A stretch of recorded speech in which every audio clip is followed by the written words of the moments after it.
You know, I hear a lot of traditional Windows users, power users like me, complain that the Mac and the Finder in Mac OS X doesn't show enough. And to a certain degree, they're right. Hides a lot of data from average users.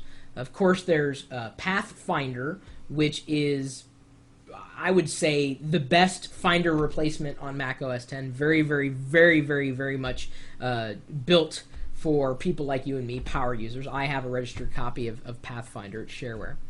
But there's a little hint I wanted to share with everybody, just to kind of explain the way that the Mac does things with applications compared to Windows. Like on Windows, you have an exe file, that's all it is. It's got the exe file, and then somewhere there may be a DLL associated with it, and that can cause problems.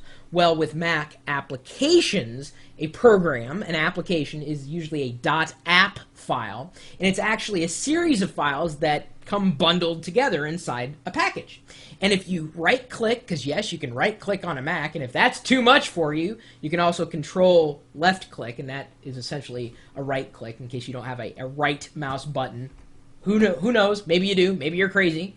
I have a right mouse button even here on the Mighty Mouse. You just can't see it because Apple's made it invisible. I really like this thing. Believe it or not, after using Microsoft Mice for years, I really like this thing. If you right-click any app, any program, any application in Mac OS X, you will get an item in that menu. This is your right-click menu, and it'll say Show Package Contents.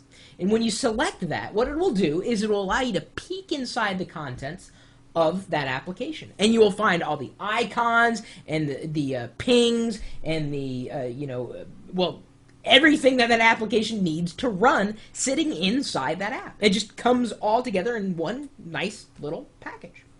So there's a hint for you. So you can't sit there and say, well, it just doesn't show you anything. You just kind of got to know where to look. Now, if you are into knowing more and being really, really, really, really, geeky, I guess, you can install something called FinderPop. And this is really, I guess, only for people like you and me, geeks, power users.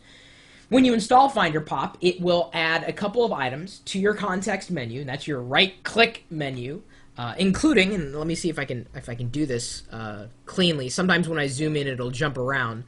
If I right-click my desktop now, I get a couple of items at the top. One includes desktop, and the second one includes processes. This is FinderPop. It adds these items. So now, with FinderPop installed, and by the way, it's freeware from finderpop.com, I can get a list of running processes at any given time, simply by, right-clicking the desktop and going to processes. In fact, I can reveal that particular process in the Finder, its location on my hard drive, by clicking the command button or holding on to it. The cursor turns into a little magnifying glass. I can also get information about that particular object by holding on to Option in Command, and it pops up like the kind as a folder, created, modified permissions, detailed information. It's kind of like getting information without really doing anything other than just a simple click.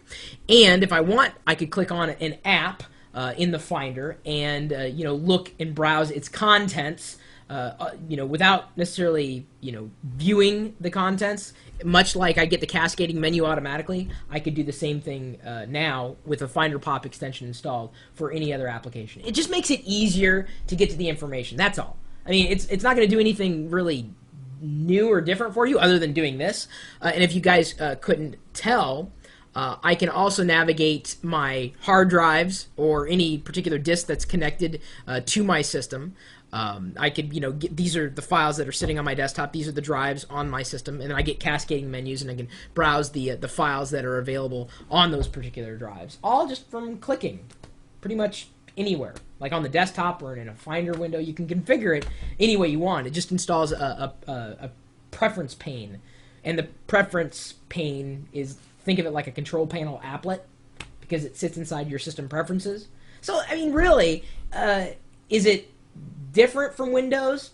Yeah, I guess.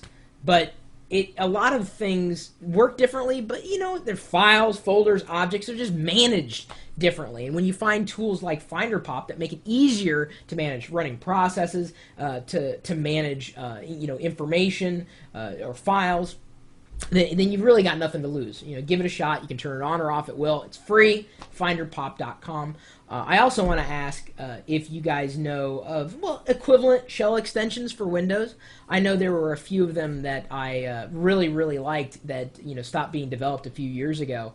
I don't know what happened to the developers. They just kind of lost interest.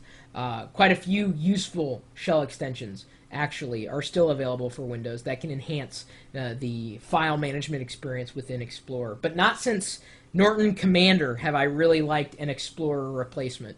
And I tried them all. I tried them all. Just either they were designed very poorly or they just didn't have, very good performance. Which is something you really can't complain about with FinderPop because it only shows up when you right-click something or pull up a context menu. So there's really nothing running necessarily unless you need to see it, kind of thing. It's running in the background, obviously, because it's got to know when to pop up. But anyway, my email address is chris@pirillo.com. If you know of any other extensions that can enhance the experience for OS X, Windows, Linux, let me know. I'm a tri-operating systemal kind of guy. What's the word for that? Cross-platform, I guess? That just doesn't sound geeky. Cross-platform. Maybe it is geeky. I don't know. Anyway, you're welcome to join us in the chat room. We've got a whole bunch of software addicts hanging out. And they're always talking about their favorite finds, whether they be freeware or shareware. So feel free to, pop in and, find us there. Find us popping in, or we'll find you popping when you pop into the chat room that's, pretty much streaming live 24 hours a day in conjunction with this live video feed. See, I'm recording this video live, and you probably didn't even know that. Of course, when you're watching this, when it's been recorded, it's no longer live, but that's the beauty of recording live. So next time, maybe you can be a part of the live video at live.pirillo.com. We'll see you later.